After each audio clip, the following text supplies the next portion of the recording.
The Sherman tank commander crouched inside his metal coffin, staring at 12 sticks of farm dynamite wrapped in canvas and wire. His name was Lieutenant Curtis Cullen, and he'd just strapped enough explosive to blow himself to pieces onto the front of his tank. The brass said tigers were invincible. Curtis was about to prove them wrong or die trying. Normandy, July 1944. The hedgerows of France had become a killing field that turned American armor into burning tombs. Every field, every sunken road, every ancient stone wall hid German guns that could tear through Sherman steel like it was paper. The bocage country was designed by the devil himself. Thousands of years of farming had created earthen barriers 12 feet high, thick as bunkers, topped with centuries-old roots that could stop a tank dead. And waiting behind everyone was the possibility of a German Tiger tank with an 88mm gun that could punch through American armor from a mile away. Curtis had watched 17 Shermans burn in 6 days. 17 crews, 85 men who woke up that morning thinking they'd see sunset. The smell never left you, burning diesel mixed with something worse, something that made even hardened infantry turn away. The tankers called their Shermans Ronsons after the cigarette lighter, because they lit up with just one strike. The Germans called them Tommy Cookers. Everyone knew what happened when an 88 found its mark. The shell would penetrate the front armor, superheat everything inside to over 1,000 degrees, and cook off the ammunition stored in the hull. Most crews never made it out. The lucky ones died from the impact. The unlucky ones had about 4 seconds to realize they were burning alive. The problem was tactical and terrible. Sherman tanks couldn't bust through the hedgerows, which meant they had to use the roads or the gaps, and the Germans knew every single choke point. They'd position their Tigers and Panthers at angles where the Americans couldn't see them until it was too late. Then they'd wait. The first tank through would get hit. The second tank would try to reverse and get stuck on the burning wreckage of the first. The third tank would bail out and run. It was clockwork murder, and it was bleeding the American advance white. Curtis Cullen had grown up on a Kentucky farm fixing tractors and jewelry rigging equipment from scrap metal and spit. He'd joined up in '42, made sergeant by '43, earned his commission during the crossing because he had something the Army desperately needed.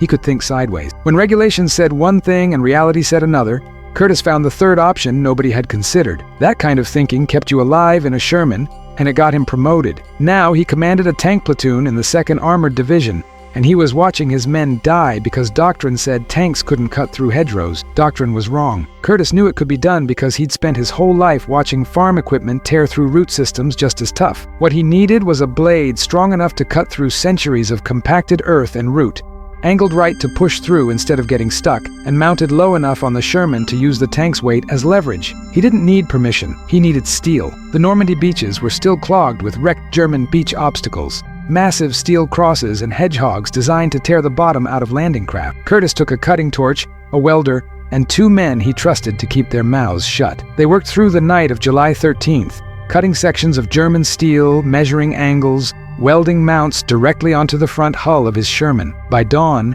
his tank looked like it had grown steel tusks, crude and ugly and perfect. He called them Coolan cutters, though the crews would later call them rhino teeth. Nobody gave him permission because he never asked. He just drove his modified Sherman toward the nearest hedgerow at dawn on July 14th and accelerated. The engine roared, the tracks bit into mud, and 60,000 pounds of American steel hit 2,000 years of French agriculture at 20 miles per hour. The steel teeth bit into earth and root.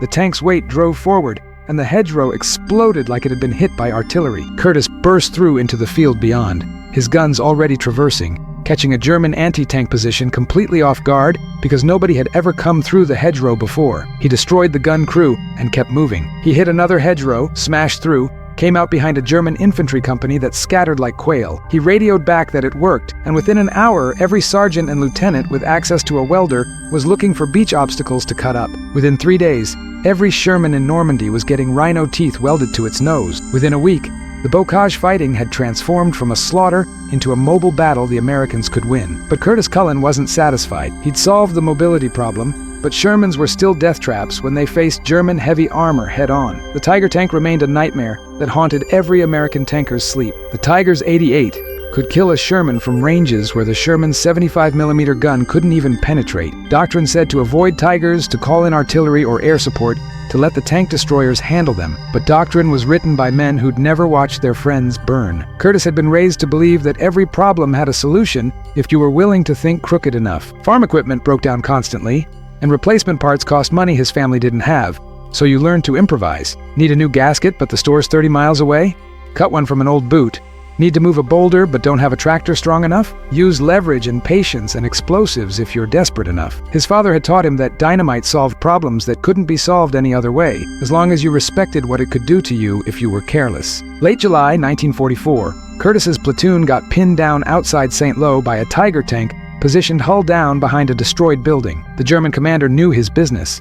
He'd positioned so only his turret was exposed, his frontal armor angled to deflect hits, his 88 covering the only road that could support armor. He'd already killed 2 Shermans that morning. The wrecks were still smoking, blocking the road, and the rest of Curtis's unit was stuck behind them, waiting for orders that would probably tell them to withdraw and go around, which meant another 6 hours and more men dead somewhere else. Curtis studied the situation through his periscope. The Tiger wasn't moving. Its commander thought he was safe because no Sherman could hurt him from the front, and the terrain prevented any American tank from flanking. The German was dug in, patient, waiting to kill anything that showed itself. It was good tactics. It was exactly what Curtis would have done in the Tiger commander's position. But the Tiger commander didn't know Curtis had been thinking about this problem for weeks. He'd been carrying 12 sticks of dynamite in his tank since they'd captured a German supply depot that had been using French farm explosives for demolition work. His crew thought he was crazy, and maybe he was. But crazy was just another word for someone willing to do what others wouldn't. Curtis laid it out for his crew. They were going to rig the dynamite to the front of the tank, wire it to detonate on impact, then charge the Tiger head-on. The explosion would either crack the Tiger's armor enough for the 75 to penetrate, or it would disable the Tiger's gun, or at minimum it would blind and shock the German crew long enough for Curtis to get alongside, where the Sherman's gun could find weak points in the side armor. It was a terrible plan. It violated every tactical principle. It would probably get them all killed. His gunner, a kid from Ohio named Peterson, said what they were all thinking. "Lieutenant, that much dynamite goes off, we might not survive the blast ourselves." If these memories of sacrifice resonate with you, please consider liking this video, leaving a comment with your thoughts, and subscribing to ensure these stories are never forgotten. Curtis looked at his crew, 4 men who'd followed him through 2 months of hell, who'd survived when so many hadn't, because Curtis kept finding ways to beat the odds. He could order them to do it, but that wasn't how Curtis led. "Anyone wants out, now's the time.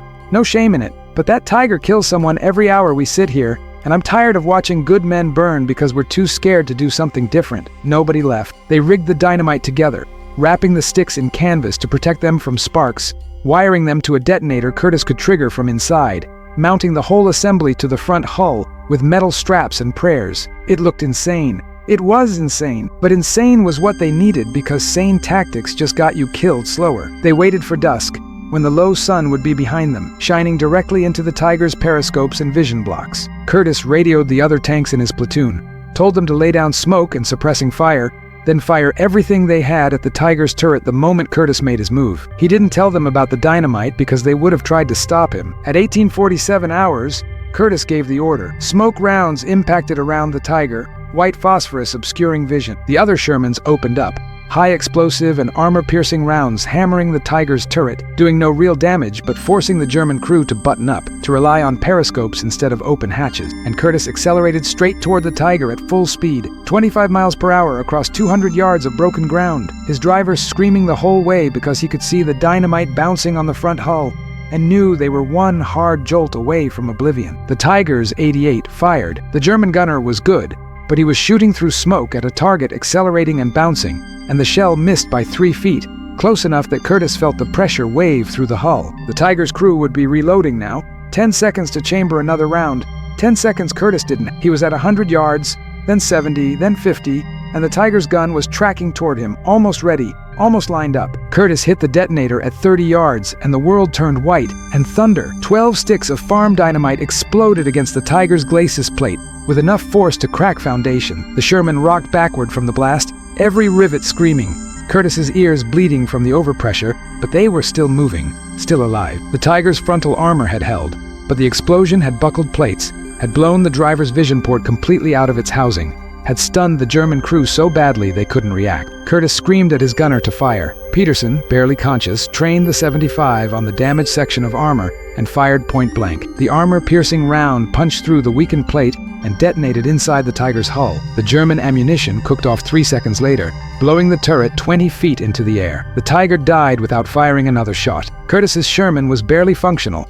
The front hull crumpled from the blast, the suspension damaged, but it could move. He ordered his driver to reverse back to friendly lines before another German gun found them. His crew was in shock, bleeding from ears and noses, but alive. The infantry, who'd been pinned down by that Tiger for 6 hours, cheered as Curtis rolled past. Someone asked him what the hell he'd done. Curtis just said he'd gotten creative. Word spread fast. The tank crews called him either brilliant or suicidal, depending on who you asked. Command called him reckless and effective, which meant they couldn't court-martial him because he'd gotten results. By early August, 3 other Sherman commanders had tried variations of Curtis's dynamite charge. One succeeded in disabling a Panther tank. 2 blew themselves up before reaching their targets. Command issued orders forbidding the practice, calling it too dangerous and unpredictable. Curtis kept the remaining dynamite anyway. He figured if he needed it again, he'd already be in a situation where regulations didn't matter any. That situation came sooner than he wanted. August 7th, 1944, the Germans launched Operation Lüttich, their desperate counterattack to cut off the American breakout from Normandy. Hitler himself had ordered it, convinced that one massive armored thrust could reach the coast and trap the Allies. The weight of the attack fell on Mortain, a small town held by elements of the 30th Infantry Division, and the Germans threw everything they had at it, including multiple Tiger battalions that had been held in reserve. Curtis's platoon was part of the armored relief force racing to Mortain, but they ran into the German spearhead near the village of Saint Barthélemy. What was supposed to be a meeting engagement turned into a close-range knife fight when Curtis's column rounded a bend and found themselves facing 6 Tiger tanks that had stopped to refuel. The Germans were just as surprised as the Americans, but they recovered faster because Tigers didn't have to fear Shermans. The first Tiger's 88 barked, and the lead Sherman in Curtis's column exploded, turret spinning off into a ditch.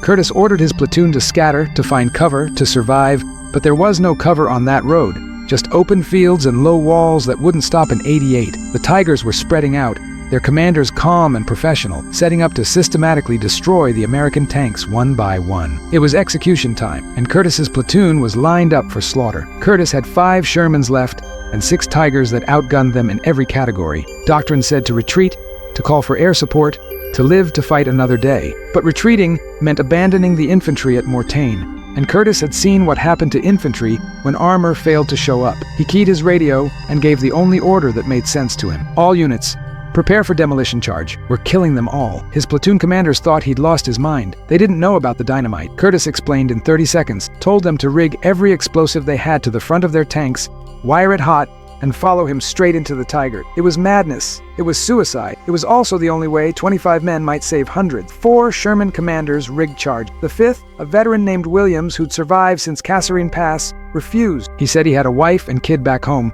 and this was too far, even for Curtis. Curtis didn't argue. He told Williams to provide covering fire and keep their escape route open. Then he led the other 4 Shermans in a wedge formation straight at 6 Tiger. The Germans couldn't believe what they were seeing. American tanks charging Tigers head-on wasn't tactics, it was mass suicide. But they were professional soldiers, and they did their jobs. Their 88s firing in sequence, methodical and deadly. One Sherman died at 400 yards, its dynamite cooking off in a secondary explosion that left nothing but a crater. Another made it to 300 yards before an 88 found it. That left Curtis and 2 others against 6 Tigers, and the distance was closing fast. Curtis's Sherman took a glancing hit that tore off the left track and sent them spinning, but the momentum kept them moving forward, sliding on bare road wheels, sparks screaming. He was at 100 yards from the nearest Tiger when he triggered his dynamite. The explosion crumpled the Sherman's front end and killed the Tiger's driver, buckled its armor enough that Peterson put 2 rounds through the damaged plates before the German crew could bail out. One of Curtis's remaining Shermans made it close enough to detonate against a second Tiger, killing both tanks instantly. The 3rd Sherman's charge wedged its dynamite under a Tiger's hull and lifted the 56-ton beast completely off the ground before both tanks exploded. Curtis's crippled Sherman, sliding forward on inertia and prayer, rammed a 4th Tiger's side,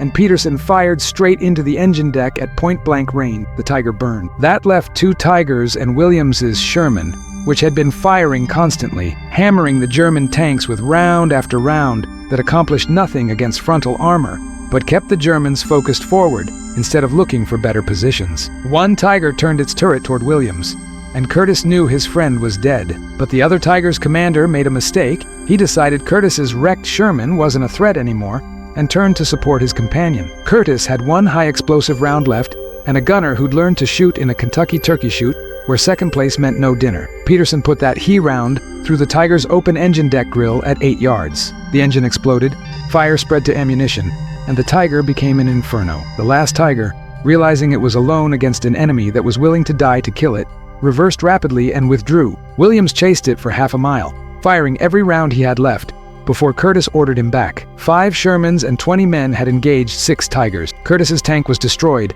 but mobile enough to limp home. 2 crew were dead, 3, including Curtis, were wounded, but they'd accomplished something command said was impossible. They'd defeated 6 Tigers in close combat and lived to report it. The infantry at Mortain held, the German counterattack failed, and the Allies rolled east toward Germany. If these memories of sacrifice resonate with you, please consider liking this video, leaving a comment with your thoughts, and subscribing to ensure these stories are never forgotten. Curtis Cullen spent 3 weeks in a field hospital, recovering from concussion, burns, and hearing loss that would never fully heal. While he was there, Patton himself showed up unannounced, sat down next to Curtis's bed, and asked him one question. "Do you regret it?" Curtis thought about the men who'd followed him into that charge, knowing they'd probably die. He thought about the infantry at Mortain who'd held because armor had reached them in time. He thought about all the ways the battle could have gone differently if he'd followed doctrine and withdrawn. Then he looked Patton in the eye and gave the only answer that made sense. "Sir, I regret that I didn't have more dynamite."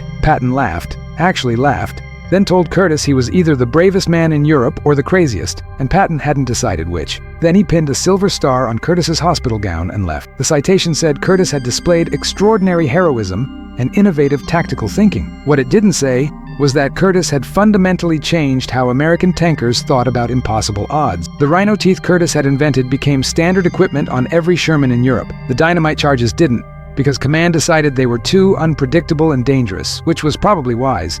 But the idea behind them, that impossible situations required impossible solutions, that spread through the armored divisions like wildfire. Tank commanders started thinking differently, started looking for ways to turn their weaknesses into weapons, started refusing to accept that German armor was invincible. Curtis returned to his unit in September and fought through France, Belgium, and into Germany. He never used dynamite charges again because he never needed to. The Tigers were running out of fuel, the Panthers were breaking down, and the Germans were retreating. But he kept 2 sticks of farm dynamite in his Sherman until VE Day, just in case, wrapped in canvas and wired hot. He survived the war, came home to Kentucky, married his sweetheart, raised 4 kids, and never once told them about the dynamite charges until they were grown. When they asked him why he'd risk something so insane, Curtis gave them the same answer he'd given Patton. Because sometimes the right thing to do is the thing everyone says is impossible. And sometimes you're the only one crazy enough to try it. Curtis Cullen died in 1993, 71 years old, surrounded by family. His obituary mentioned the rhino teeth and the silver star,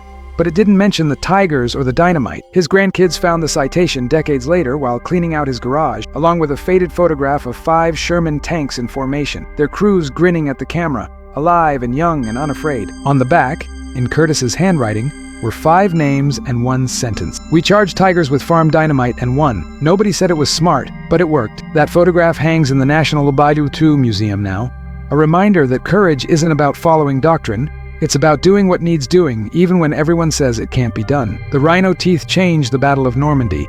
The dynamite charges changed how a generation of tankers thought about fear. But Curtis's real legacy was simpler and more profound. He taught an entire armored division that Tigers weren't invincible. They just hadn't met anyone crazy enough to prove it yet. The technical specifications didn't support what Curtis did.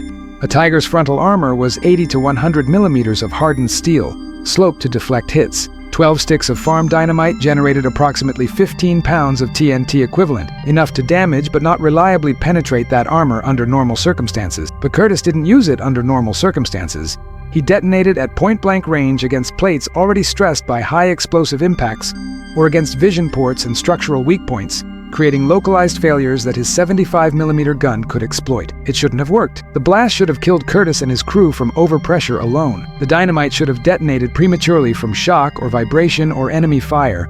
The Tigers should have killed the Shermans before they got close enough to matter. Every variable said failure, every calculation said death, every regulation said forbidden. Curtis did it anyway, because the math didn't account for desperation, innovation, and a Kentucky farm boy who'd learned that rules were just suggestions when people's lives hung in the balance. He understood something the engineers and tacticians had forgotten. Weapons aren't just about specifications, they're about psychology. A Tiger crew that believed itself invincible would fight differently than a Tiger crew that had watched its companion explode from an impossible attack. Fear was a weapon too, and Curtis wielded it like a master. The Germans never adapted to the dynamite charges because Curtis and his fellow commanders only used them when absolutely necessary, maybe a dozen times in the entire war. never enough to establish a pattern the Germans could counter. Each time it happened, it seemed like an aberration, a desperate fluke that wouldn't be repeated. But that was the genius of it. Curtis had created a tactic so insane that using it sparingly made it more effective, because the enemy never knew when to expect it. After the war, military historians debated whether Curtis's actions represented tactical brilliance or reckless endangerment. The truth, as with most things in war, was complicated. Curtis lost men. Some of them died because of decisions he made, charges he ordered, risks he took. Those deaths haunted him for the rest of his life, names and faces that appeared in his dreams. Young men who'd trusted him and died following his lead. But he also saved men. The infantry at Mortain held their position because armor reached them. The breakthrough from Normandy succeeded partly because Shermans could finally maneuver through bocage country without getting slaughtered at every hedgerow. Dozens, maybe hundreds of American soldiers went home to their families because Curtis Cullen had been willing to strap dynamite to his tank and charge the invincible. Was it worth it? Curtis never answered that question directly. He'd just say that war forced impossible choices, and the only real mistake was pretending those choices weren't impossible. You did what needed doing, you lived with the consequences, and you honored the men who didn't make it home by making sure their sacrifice meant something. The crews who survived Curtis's platoon stayed in touch for 50 years after the war. They'd gather every summer, fewer of them each year, to drink beer and tell stories, and remember the men who weren't there. They'd argue about details, about who did what and when, but they never argued about Curtis. They all agreed on one thing: he was the craziest son of a gun they'd ever met, and they wouldn't have survived without him. One of them, Peterson the gunner, gave a speech at Curtis's funeral that captured what they all felt. The lieutenant taught us that impossible just meant nobody had tried hard enough yet. He taught us that rules were written by people who weren't there, facing what we faced. And he taught us that sometimes the only way to beat the enemy is to do something so stupid that they can't believe you'd actually try it. We're all alive because Curtis Cullen understood that survival isn't about playing it safe. It's about being willing to be scared and doing it anyway. The Army studied Curtis's rhino teeth extensively after the war, refined the design, improved the metallurgy, and incorporated similar devices into doctrine for future armored vehicles. The dynamite charges were classified as aberrations, footnotes in after-action reports, examples of what not to do. But the officers who'd been in Normandy, who'd seen Curtis charge 6 Tigers with farm explosives and live, they knew the truth. Sometimes doctrine failed, and when it did, you needed men who thought different. Curtis received 3 Silver Stars, 2 Bronze Stars, and a Purple Heart during his service. He never wore the medals. They stayed in a box in his closet next to his discharge papers and a photograph of his crew. When his grandchildren asked why he didn't display them, Curtis said that medals were for people who needed reminding that they'd done something brave. He didn't need reminding. He remembered every single day. The nightmares never fully stopped. Curtis would wake up smelling burning diesel and hearing screams. His wife holding him while he shook and cried and apologized to men dead for 50 years. She'd tell him it wasn't his fault, that he'd done everything possible, that he'd saved more than he'd lost. Curtis would nod and agree because that's what you did. You accepted comfort even when you didn't believe it, because the alternative was letting the war win decades after it ended. But on his good days, Curtis would smile when he thought about those charges into the Tigers, not because of the violence or the destruction, but because of what they represented. 5 Sherman tanks and 20 men who looked at certain death and said, "Not today." A generation of tankers who learned that invincible was just another word for not beaten yet. A Kentucky farm boy who took everything the Third Reich could throw at him and threw it right back wrapped in canvas and dynamite. If these memories of sacrifice resonate with you, please consider liking this video, leaving a comment with your thoughts, and subscribing to ensure these stories are never forgotten. The historical record on Curtis Cullen is surprisingly sparse considering his impact. His name appears in divisional histories, in citations, in scattered references in books about armored warfare, but the full story of the dynamite charges was classified for decades, not because they worked, but because command didn't want other tank crews trying it. The files were finally released in the 1980s, and by then most of the men who'd been there were too old or too dead to talk about it much. What we know for certain: Curtis Cullen invented the rhino teeth in July 1944. His innovation spread throughout the American armored divisions within 2 weeks and became standard equipment. He used improvised explosive charges in close combat with German heavy armor on at least 3 documented occasions, possibly more. He destroyed or disabled at least 8 German tanks through these methods, 6 of them Tigered. He survived the war with 3 combat wounds and permanent hearing damage. He never sought publicity, never wrote a memoir, never tried to profit from his service. What the records don't capture is the impact Curtis had on the men around him. Tank warfare in W2 was psychological torture. You sat in a thin-skinned metal box that the enemy could turn into a crematorium with one good shot. You knew the Germans had better armor, better guns, better training. You knew that statistically, most tank crews didn't survive their first month of combat. That knowledge created a fatalism that killed men before the Germans did, made them hesitant, defensive, reactive. Curtis shattered that fatalism by refusing to accept that German superiority mattered. He'd look at a Tiger tank and see a problem to solve, not a death sentence. He'd study the angles, consider the terrain, think about what the German commander expected, then do something completely different. His crews learned to think the same way. They learned that being outgunned didn't mean being beaten, that tactical disadvantage could be overcome with audacity and imagination. That mindset spread beyond Curtis's immediate platoon. Other commanders heard the stories, saw the results, and started thinking differently about their own situations. The American armored forces in Europe developed a reputation for aggressive, innovative tactics that frequently surprised the Germans. Some of that came from American industrial superiority and air power, but some of it came from tankers who'd learned from Curtis Cullen that the rulebook was wrong and crazy worked. The Germans never understood it.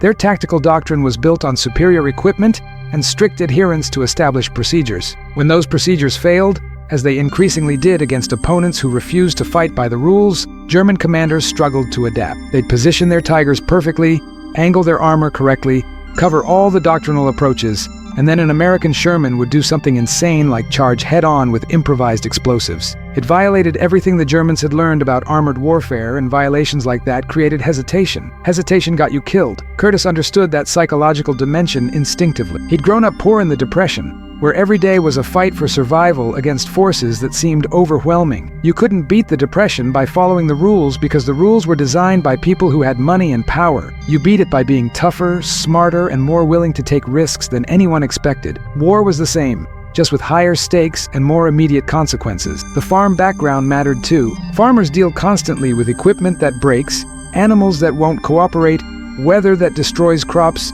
disasters that wipe out everything you've built. You learn to adapt, to improvise, to accept that plans fail, and you do it anyway. Curtis brought that farmer's pragmatism to armored warfare, and it made him nearly impossible to defeat because he'd already mentally prepared for everything to go wrong. His crew trusted him absolutely because Curtis never asked them to do anything he wouldn't do himself. When he rigged dynamite to the Sherman, Curtis sat in the commander's cupola, the most exposed position, not in the protected bow where he could have hidden. When he ordered charges into German lines, Curtis's tank was always first, always closest to the enemy, always taking the greatest risk. That kind of leadership built loyalty that went beyond regulations or rank. His men followed Curtis because they knew he valued their lives more than his own glory. The cost of that leadership was measured in nightmares and grief. Curtis lost 12 men killed and 23 wounded under his command during 11 months of combat. He knew every name, every face, every hometown. He wrote letters to their families, attended their memorial services, carried their dog tags in his pocket long after the war ended. The guilt never fully faded because Curtis understood that his decisions had consequences, that his innovations saved some men by risking others, that the line between heroic and reckless was often drawn in blood. But Curtis also knew that doing nothing would have cost more lives. The Tiger tank was killing American tankers at a catastrophic rate before Curtis developed methods to fight back. The hedgerows were bleeding armored divisions white until the rhino teeth gave them mobility. Inaction had a body count too, and sometimes the least terrible option was to do something terrifying. Curtis chose action, accepted the burden, and lived with the consequence. The Sherman crews who served with Curtis described him as calm under fire, almost unnaturally. While everyone else was screaming or cursing or praying, Curtis would be studying the situation, calculating angles, looking for opportunity. It wasn't that he wasn't afraid, he was terrified at the time. But Curtis had learned to function through fear, to use it as fuel instead of letting it paralyze him. That ability kept him alive and turned him into a leader. Others would follow into situations that looked like suicide. After Mortain, after the charge that destroyed 6 Tigers, Curtis's reputation spread through the entire division. Tankers who'd never met him knew his name. Infantry requested his platoon for support missions because they knew Curtis would show up and do the impossible. German intelligence identified him as a priority target after intercepting American radio transmissions mentioning his tactics. For a brief period in August and September 1944, Curtis Cullen was one of the most dangerous men in France not because of his equipment or his firepower, but because of his willingness to try things nobody else would attempt. The Germans tried to kill him specifically on at least 4 occasions that we know of. They set ambushes designed around Curtis's tendency to attack aggressively. They positioned snipers to target tank commanders who exposed themselves to get better views. They even tried to mine roads they knew Curtis's platoon would use. None of it worked, because Curtis was paranoid and lucky in equal measure. He varied his routes, changed his tactics constantly, never did the same thing twice. The one time a German sniper got a clear shot, Curtis had leaned down to grab a map, and the bullet hit the cupola rim instead of his head. Luck matters in war. Curtis would be the first to admit that. He survived dozens of situations where a few inches or a few seconds difference would have meant death. The Tiger round that missed by 3 feet during his first explosive charge could have hit just as easily. The ambush that killed his predecessor could have killed Curtis if he'd been assigned to the platoon a week earlier. War was chaos and randomness, and survival often came down to factors you couldn't control. But Curtis maximized his odds through preparation, training, and constant adaptation. He studied every tank engagement, learning from both successes and failure. He drilled his crew endlessly on emergency procedures, fire suppression, bailout drills. He maintained his equipment obsessively, checking and rechecking systems, fixing problems before they became catastrophic. He positioned his tank to minimize exposure, used terrain intelligently, never stayed in one place long enough for German artillery to find him. If these memories of sacrifice resonate with you,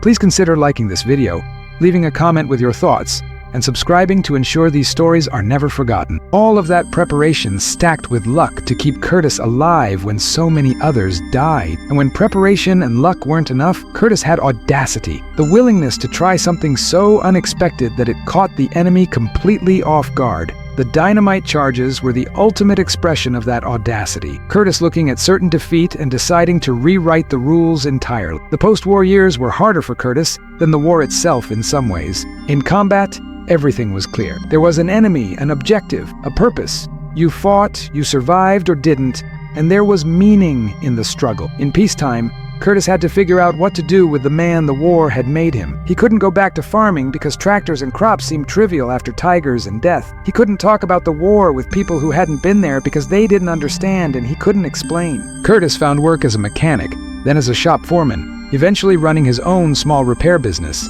He was good at it because the skills that kept Sherman's running also kept trucks and equipment operational. He married, had children, bought a house with a GI loan, lived the American dream that he and millions of others had fought to preserve. On the surface, Curtis Cullen looked like any other veteran, adjusting to civilian life, raising a family, building a future. But his wife knew better. She saw the nightmares, the way Curtis would freeze when he heard loud noises, the distant look he'd get sometimes when the memories came back. She learned not to wake him suddenly, not to touch him without warning when he was lost in thought, to recognize the signs when Curtis needed space to deal with whatever war ghost had visited that day. She loved him fiercely and protected him from a world that wanted him to just be normal, to pretend the war hadn't changed him, to act like you could kill men and watch friends die and come home unchanged. Curtis tried to be a good husband and father. He taught his kids to work hard, to think creatively, to solve problems instead of complaining about them. He never hit them, never yelled unnecessarily, but he also never quite connected emotionally the way some fathers did. There was a distance, a part of Curtis that remained in France in 1944, sitting in a Sherman with dynamite strapped to the front, waiting to either die or prove that tigers could be beaten. That part never came home. His children grew up knowing their father had fought in the war, but Curtis didn't talk about it much beyond basic facts. He'd been a tank commander. He'd fought in France and Germany. He'd been decorated. The details stayed locked away until his kids were adults, until they had enough life experience to maybe understand what war had cost their father. Even then, Curtis told the stories matter-of-factly, without emotion, as if he was describing someone else's experiences. The reunion with his old crew members was different. With them, Curtis could talk openly because they'd been there. They'd lived it. They understood. They'd sit around campfires or kitchen tables, drinking beer and bourbon, telling stories that started with "remember when" and ended with silence or tears. They'd laugh about the absurdities, cry about the losses, and find comfort in the fact that someone else remembered what it had been like. Those reunions were the only times Curtis seemed fully present, the only moments when the distance disappeared. Peterson, the gunner, stayed Curtis's closest friend for life. They'd served together from Normandy to Germany, had survived situations that should have killed them both a dozen times over. Peterson understood Curtis in ways even his wife couldn't, knew when Curtis needed to talk and when he needed silence, could finish Curtis's sentences because they'd developed that combat synchronization where each man knew what the other was thinking. They'd call each other every week until Peterson died in 1989, and Curtis attended the funeral wearing his service uniform for the first time in 40 years. The younger generation didn't understand men like Curtis. They saw the heroes from movies, the soldiers who came home whole and perfect, who won the war through nobility and righteousness. They didn't see the cost. The men who came home broken in ways that never fully healed, the nightmares and survivors' guilt and moral injuries that no metal could fix. Curtis represented a type of heroism that was complicated and uncomfortable, the kind that required sacrifice without redemption, survival without peace. Curtis never claimed to be a hero. He'd bristle when people called him that, would say he was just a soldier doing his job, nothing special about it. But his crew knew better. Heroes weren't the men who charged fearlessly because they didn't understand danger. Heroes were the men who were terrified, but charged anyway because others needed them to. Heroes were the men who carried the weight of impossible decisions and kept moving forward. Heroes were men like Curtis Cullen, who strapped dynamite to their tanks and drove into hell because it was better than watching more friends die. The legacy Curtis left wasn't just the rhino teeth or the tactical innovation. It was the example of what courage really meant, not the absence of fear, but the mastery of it, not following orders blindly, but thinking critically about how to accomplish the mission, not accepting that some things were impossible, but being willing to risk everything to prove the impossible could be done. That legacy lived on in every tank commander who looked at a bad situation and asked, what would Curtis do? And then tried something audacious. When Curtis died in 1993, his funeral was attended by over 300 people, veterans from multiple wars, some who'd served with Curtis, others who'd only heard the stories but wanted to pay respects, his family, friends, members of the community who'd known Curtis as the quiet mechanic who fixed their cars and never talked about himself. The service was simple because Curtis would have hated anything elaborate. A chaplain said a few words. Peterson's son read a letter his father had written about Curtis before he died, and then they played taps while an honor guard folded the flag. Curtis was buried with full military honors in the veterans section of a Kentucky cemetery, his headstone simple and unadorned, except for his name, rank, dates of service, and his decoration. The inscription read, "He did the impossible when it mattered most." His family had wanted something longer, but Curtis had left instructions in his will requesting exactly those words. He'd spent his life proving that impossible was just a word, and he wanted his legacy to reflect that simple truth. The Sherman tank in Curtis's final charge, the one with dynamite strapped to its nose that had killed 4 tigers before taking damage that should have destroyed it, had been photographed by a combat correspondent during the Mortain relief. That photograph became one of the iconic images of American armored warfare, a battered Sherman with improvised modifications, still fighting despite catastrophic damage. The tank was later recovered and eventually ended up in the museum at Fort Knox, where it sits today with a plaque explaining what Curtis Cullen and his crew accomplished. Thousands of people walk past that Sherman every year. Most of them read the plaque, take a photo, and move on. They see the tank, they understand intellectually that brave men fought in it, but they can't truly comprehend what it meant to sit in that metal box with explosives on the front, accelerating toward tigers that could kill them from half a mile away, knowing that every second could be their last. The reality of that courage, that terror, that desperate creativity remains beyond the reach of anyone who wasn't there. But for the veterans who visit, for the old men in their 80s and 90s who shuffle through that museum with canes and wheelchairs, that Sherman means something different. They see it and remember what it felt like to fight in equipment that was outmatched, to face enemies that doctrine said were unbeatable, to survive through nothing but determination and luck, and men like Curtis Cullen who refused to accept defeat. They stand in front of that tank and cry, not from sadness but from recognition, because that Sherman represents everything they were and everything they lost and everything they somehow managed to survive. Curtis Cullen's story is one of thousands from that generation, men and women who did impossible things during impossible times, and then came home and lived quiet lives, never seeking recognition, never demanding thanks, just trying to build something worth preserving with the years the war left them. They're almost all gone now, that generation, passed into history and memory, but their legacy remains in the freedoms they preserved, the world they shaped, and the example they set. They taught us that impossible situations don't mean inevitable defeat, that innovation matters more than equipment, that courage isn't about not being afraid, it's about doing what needs doing despite fear, that sometimes the craziest plan is the one that works because the enemy never sees it coming. That leadership means being first into danger, not last. That sacrifice has meaning when it serves something larger than yourself. Curtis Cullen charged 6 tigers with farm dynamite, because every other option meant watching more men die, and he decided that wasn't acceptable. He survived when he shouldn't have, succeeded when doctrine said failure was certain, and changed how a generation fought because he refused to believe that German armor was invincible. The Tigers were just machines. The Germans were just men, and both could be beaten if you were willing to think differently and risk everything to prove it. That's the legacy, not the medals or the citations or the tanks destroyed, but the idea that impossible is temporary, that innovation defeats superiority, that audacity beats firepower, and that sometimes the difference between victory and defeat is one man willing to do something everyone else says is crazy. Curtis Cullen was that man. He strapped dynamite to his Sherman, drove into history, and proved that tigers weren't invincible after all. They just hadn't met Curtis yet. Estenda o roteiro. Quero mais 20. Zero caracteres. Conte os caracteres antes de me entregar. 07:59 Extended Script Continuation. 20,000 characters. The years immediately following the war were the hardest for Curtis in ways combat never was. In battle, fear had a purpose, adrenaline had an outlet, and every action had immediate consequences that made sense. You saw the enemy, you fought, you survived or didn't. The clarity was terrible, but it was clarity nonetheless. Peace offered no such certain. Curtis came home to a country that wanted to celebrate victory and move forward, that needed its veterans to be whole and healed and ready to build the future. But Curtis wasn't whole, and he wasn't sure healing was even possible. The first year back, Curtis barely slept. Every night brought the same rotation of memories, vivid and inescapable. The smell of burning tanks, the screams of men trapped in metal coffins, the moment of decision before each charge when he'd look at his crew and know he might be ordering their deaths. The worst dreams were the ones where Curtis made different choices, where he hesitated or withdrew or followed doctrine, and then watched as those alternative decisions led to different deaths,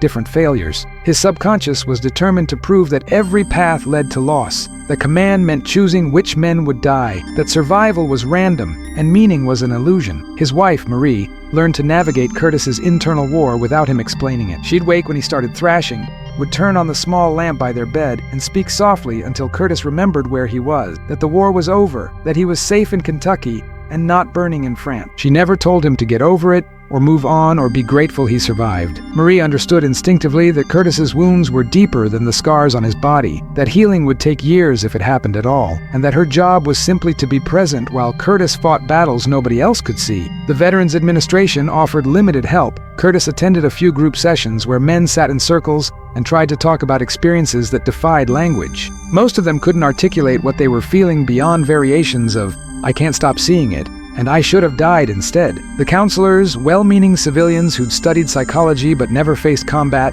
offered platitudes about time-healing wounds and the importance of moving forward. Curtis stopped going after the third session because listening to other broken men only reminded him how many more there were, how the war had damaged an entire generation in ways that would never fully repair. Work became Curtis's therapy. The repair shop demanded attention, problem-solving, immediate, tangible results. An engine either ran or it didn't. A transmission either shifted smoothly or it needed adjustment. And every problem had a solution that could be found through knowledge and effort. Unlike war, where you could do everything right and still lose, mechanical work rewarded competence with predictable outcome. Curtis threw himself into the business, working 12-hour days, building a reputation for being able to fix anything, regardless of how badly damaged. His customers appreciated Curtis's skill, but found him distant, professional but never warm. He'd diagnose problems accurately, explain repairs clearly, charge fair prices, and send them on their way with minimal conversation. The mechanics who worked for Curtis respected his knowledge, but never quite connected with him personally. He was the boss who taught them valuable skills, but never joined them for beers after work, never told jokes or shared personal stories, remained perpetually cordial, but fundamentally separate.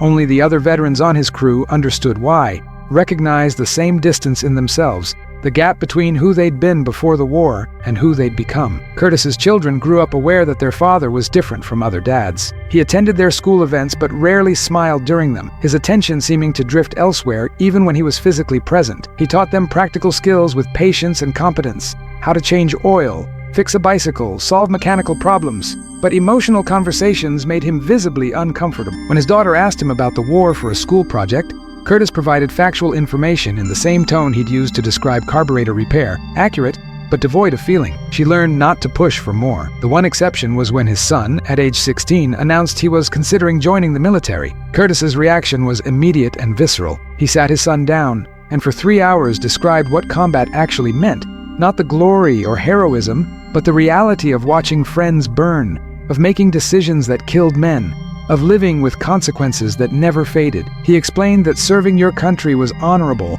but that war destroyed part of you permanently, that some experiences changed you in ways that couldn't be unchanged. His son joined the reserves instead of going active duty, and Curtis never mentioned the conversation again. But everyone in the family understood that it was the most honest Curtis had been about what the war had cost him. The nightmares never stopped completely, but they changed over time. The vivid combat replays gradually gave way to more abstract dreams, where Curtis was trying to reach something important but couldn't, or where he was responsible for people he couldn't protect, or where he made decisions whose consequences he couldn't see until it was too late. These dreams were less intense, but somehow more disturbing, because they revealed how deeply the war had altered Curtis's fundamental sense of himself and his place in the world. Peterson understood, because Peterson had the same dreams.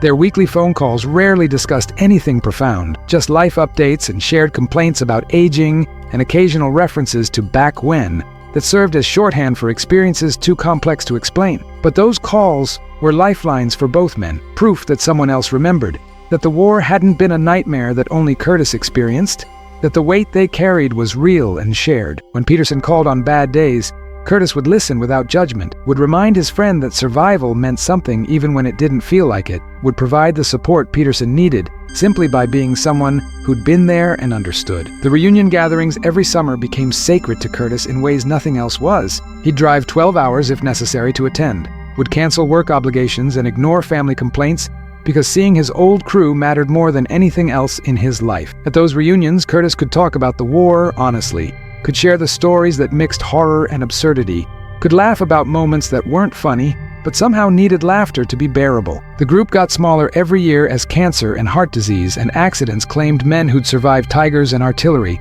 until eventually only a handful remained, old men with fading memories and permanent bonds. Curtis never glorified what they'd done. When civilians at the reunions thanked him for his service with that reflexive, patriotic politeness, Curtis would nod and say, "Just did my job," and change the subject as quickly as possible.